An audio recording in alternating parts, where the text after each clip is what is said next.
ஏன்னா இது இப்போ தான் ஒயிட் கலரில் கொட்டு, இது வேஸ்ட் பண்ணக்கூடாது. செம்ம டேஸ்ட்டு.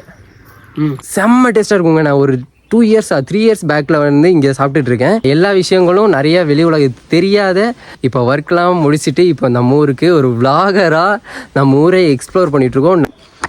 வணக்கம் நண்பர், நான் உங்கள் டிஒய்ஜி. இப்போ எங்கே இருக்கோன்னா நம்ம பாட்டி வீட்டில் இருக்கோங்க. பாட்டி வீடுனா நான் சின்னதுலேருந்து பிறந்து வளர்ந்து எல்லாமே இங்கே தான். நம்மளோட கோல்டன் மெமரிஸ் எல்லாமே இங்கே தான். ஏன்னா நம்ம இப்போ தான் ரீசெண்டாக ஒரு 3-4 இயர்ஸாக நம்ம வந்து டவுன் சைடு போயிருக்கோம். அதுக்கு முன்னாடி நம்ம பாட்டி தாத்தா வீட்டில் தான் இருந்தோம். இப்போ பாட்டி தாத்தா இங்கே இருக்காங்க, நம்ம அங்கே இருக்கோம் டவுன் சைடு ஒர்க்குக்காக. ஸோ கொஞ்சம் ஹெல்த் இஷ்யூனால நாங்கள் அங்கே போயிட்டோம். இப்போ இங்கே என்ன விஷயம்னா, நான் வந்துட்டு ஒரு 6 இயர் பேக்கா இல்லை, நான் 6th to 7th படிக்கும் போது நான் வந்துட்டு ஒரு மரம் நட்டேன். அந்த மரத்தில் இப்போ இவ்வளோ பெருசாக வளர்ந்து அதில் அந்த காய் போட்டிருக்கு. அந்த கனிங்கிறது வந்து ஜம்புக்கான்னு சொன்னால் நீலகிரியில் ரொம்ப ஃபேவரட் ஃபுட்டான ஜம்புக்கா. இது வந்துட்டு யாருக்குமே தெரியாதுன்னா நீலகிரி மக்களை விட்டு வெளி உலகத்துக்கு போயிட்டா, வெளி ஊருக்கெலாம் போயிட்டா யாருக்குமே ஜம்புக்கானா அப்படின்னா என்ன, அது ஃப்ரூட்டா அப்படின்ற மாதிரி கேட்குறாங்க. ஆனால் ஜம்புக்கான்ற ஒரு ஃப்ரூட் இருக்குது, அது நீலகிரியில் ரொம்ப ஸ்பெஷலான ஃப்ரூட்டு. இந்த ஃப்ரூட் வந்துட்டு அதுவும் நானாக வச்சு வளர்த்த மரம். என்னை விட இவ்வளோ பெருசாக அளவுக்கு வளர்ந்துருக்குன்னா அதுக்கு யார் காரணம்னா நான் தான் காரணம். ஏன்னா நான் தான் வச்சு வளர்த்தேன். இப்போ ஒரு 4 இயர்ஸாக தான் இல்லை. இதுக்கப்புறம் இதே தானாக வளர்ந்துக்கும். அது நம்ம ஸ்டார்டிங்கில் மட்டும் வளர்த்து விட்டால் போதும். அதுக்கப்புறம் அதே தண்ணி பிடிச்சி வேறு பிடிச்சி அழகாக வளர்ந்துக்கும். அடிக்கடி தண்ணியெல்லாம் இங்கே தானே நாங்கள் இங்கே ஊற்றுவோம். அடிக்கடி தண்ணியெல்லாம் நம்ம வாஷ் பண்ணுற தண்ணியெல்லாம் இங்கே வரும். அதுலேயே அது அழகாக வளர்ந்துருச்சு. இப்போ இதில் ஃப்ரூட் போட்டிருக்கு. செம்ம டேஸ்ட்டாக இருக்குங்க. நான் ஒரு 2 இயர்ஸ் 3 இயர்ஸ் பேக்கில் வந்து இங்கே சாப்பிட்டுட்ருக்கேன். அப்போலேருந்து காய் போட தொடங்கிடுச்சு. நான் அதுக்கு முன்னாடி ஒரு 3 இயர்ஸ் பேக் சாப்பிட்டேன். இப்போ மறுபடி இங்கே வந்து சாப்பிட்ருக்கேன். ஏன் 3 இயர்ஸாக வரலைன்னா, நம்ம வந்து ஒர்க்குனால வெளியே போயிட்டோம், படித்து முடிச்சிட்டோன்னு சொல்லிட்டு வெளியே போய் ஒர்க் பண்ணிகிட்டு இருந்தோம். இப்போ ஒர்க்லாம் முடிச்சுட்டு இப்போ நம்ம ஊருக்கு ஒரு விளாகராக நம்ம ஊரை எக்ஸ்ப்ளோர் பண்ணிகிட்ருக்கோம். நிறைய இடத்தையும் நிறைய ஃப்ரூட்ஸு, நிறைய அன்எக்ஸ்பெக்டடாக வெளி உலகத்துக்கு தெரியாத நிறைய இடங்கள், நிறைய பிளேசஸ், நிறைய ஃப்ரூட்ஸு, அந்த மாதிரி நம்ம விளாக் மூலியமாக, நம்ம யூடியூப் சேனல் மூலியமாக வெளியே கொண்டு வரலான்னு சொல்லிட்டு நான் விளாக் பண்ணிகிட்ருக்கேன். இப்போது வந்துட்டு இந்த ஃப்ரூட்டு தான் இன்றைக்கி விளாக். இதெல்லாம் நம்ம ஏரியா, நம்ம இடம்னா எப்படின்னா, நான் அங்கே பாட்டி இதெல்லாம் இங்கே தான் வந்து இந்த டீ எஸ்டேட்டில் ஒர்க் பண்ணுறாங்க. ஸோ டீ எஸ்டேட்டில் ஒர்க் பண்ணுறதுனால இந்த வீடெல்லாம் வந்துட்டு நமக்கு சொந்தமாக கொடுத்துருவாங்க.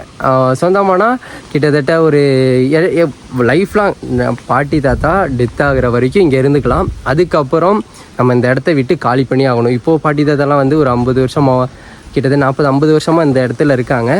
அவங்க வந்துட்டு ஒர்க் பண்ணி இந்த டீயை வந்து பறித்து அவங்க வந்து ஒர்க் பண்ணி இத்தனை வருஷமாக இருந்தாங்க. அதுக்கப்புறம் ரிட்டையர்ட் ஆகி இப்போது 10-20 வருஷமாக இருக்காங்க. இவங்க வந்து டெத் ஆகிற வரைக்கும் இங்கே இருந்துக்கலாம். அதுக்கப்புறமும் நம்ம கண்டினியூ பண்ணணுன்னா, நம்ம பாட்டியோட பையன் எங்கள் அப்பா, அவர் வந்து இந்த இடத்த ஜாயின் பண்ணணும், இந்த ஒர்க்கில் வந்து ஜாயின் பண்ணி ஒர்க் பண்ணணும். இல்லைனா நான் வந்துட்டு இந்த இடத்த அவங்களோட பர்மனெண்ட்டை எடுத்து நான் வந்து ஒர்க் பண்ணி இங்கே இருந்தால் தான் இந்த வீடு நமக்கு பர்மனெண்ட் ஆகும். அப்படி இல்லைனா இந்த இடத்த இந்த வீடை நம்மளோட எல்லாத்தையும் இதெல்லாம் விட்டுட்டு வெளியே போய் தனியாக மறுபடி வேறு ஒரு இடத்துக்கு போய் நம்ம வீடு வாங்கி அப்படி இருக்கணும். அப்போ இந்த ஊர் மக்களோட நிலமை, இவங்க அந்த பசங்க அவங்க ஃப்யூச்சர்ஸ் அதெல்லாமே, இப்போ பாட்டினா இப்போ எங்களோட ஃப்யூச்சர்ஸ் அதெல்லாமே பாதிக்கப்படும். நம்ம அதுக்குள்ளே ஒரு செட்டில் ஆகி வெளியே வந்து வீடு வாங்கி அப்படி இருக்க வேண்டிய நிலமை வந்துடும். ஏன்னா அவங்க போனதுக்கப்புறம் இந்த இடத்த விட்டு நம்ம போக சொல்லிடுவாங்க. ஸோ இல்லாட்டி இங்கேயே நம்மளே ஜாயின் பண்ணி இந்த இடத்துல ஒர்க் பண்ணி ஆகணும். அப்போ தான் இங்கே இருக்க முடியும். சரி, அதெல்லாம் நிறையங்க. சரி, அதெல்லாம் விட்டுட்டு போகலாம். இப்போ வந்து இந்த ஜம்புக்கா சாப்பிட்லாம். இந்த ஜம்புக்கா எத்தனை பேர் சாப்பிட்ருக்கீங்க, எவ்வளோ பேர்த்துக்கு இது பிடிக்கும், எவ்வளோ பேர்த்துக்கு இது தெரியுங்கிறத மறக்காமல் கமெண்ட் பண்ணுங்கள். சரி, ஓகே. இந்த ஜம்புக்கா எவ்வளோ பெருசாக இருக்குது, இன்னும் பெருசாகலை, சின்னதாக தாங்க இருக்குது. பாருங்கள், சின்னதாக இப்போ தான் போட தொடங்கியிருக்கு. மரம் உள்ளே போய் பார்த்தீங்கன்னா ஃபுல்லாக நிறையா இருக்கும். போன வருஷம் இல்லை 2 இயர்ஸ் பேக்லாம் போடும்போது நல்லா பெருசாக அவ்வளோ இருந்துச்சுங்க. இப்போ பாருங்கள் எல்லாம் சின்னதாக இருக்குது. ஏன்னா இப்போ தான் போட தொடங்கியிருக்கு. இன்னும் இது பெருசாகி வளர்ந்து பழுக்கிறதுக்கு இன்னும் ஒரு 2 வீக்ஸ் ஆகும். ஏன்னா இது இப்போ தான் ஒயிட் கலரில் கொட்டு, இது வேஸ்ட் பண்ணக்கூடாது. இங்கே வந்து குரங்கெல்லாம் இதில் ஏறி நிறைய வேஸ்ட் பண்ணிடும். நல்லா பழுத்தது சாப்பிட்ணுன்னா இதெல்லாம் நல்ல பழம், ஓரளவுக்கு நார்மல் பழம். இதெல்லாம் இன்னும் ரெட்டிஷாக ஆகணும், அந்த அளவுக்கு ஆனால் தான் இது பழுத்ததுன்னு அர்த்தம். இது எப்படி சாப்பிடணும் தெரியுமா? இதை உடச்சி உள்ள கொட்டை இருக்கும், அந்த கொட்டையெல்லாம் எடுத்துட்டு கொட்டை மீன்ஸ் விதைங்க. அந்த விதையெல்லாம் எடுத்துட்டு பாருங்கள், 2-3 விதை இருக்கும். இந்த 2-3 விதையெல்லாம் எடுத்து போட்டு இதை வந்துட்டு உப்பு தொட்டு வாய் ஊறுது, உப்பு தொட்டு சாப்பிடணும். அப்போ தான் டேஸ்டியாக வேறு மாதிரி இருக்கும்.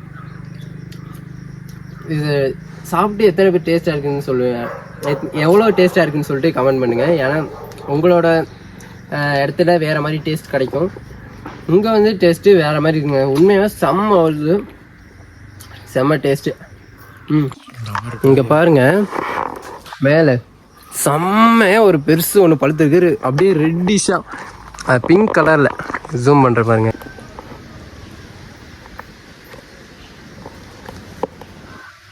பார்த்தீங்களா எவ்வளோ ரெட்டிஷாக இருக்குன்னு. இது வந்து அந்த ரெட்டிஷாக இருக்கனால இருந்தது தான் சாப்பிட்டா தான் இன்னும் டேஸ்ட்டு.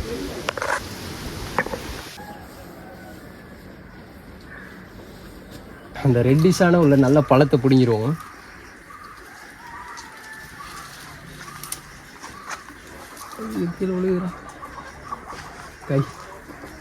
கையை வச்சோடனே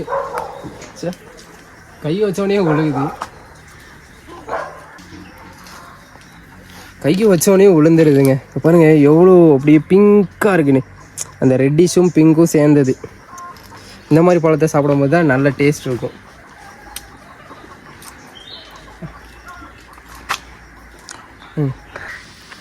சரி, ஓகே. அளவாக சாப்பிட்டா நமக்கும் நல்லது, நம்ம ஹெல்த்துக்கும் நல்லது.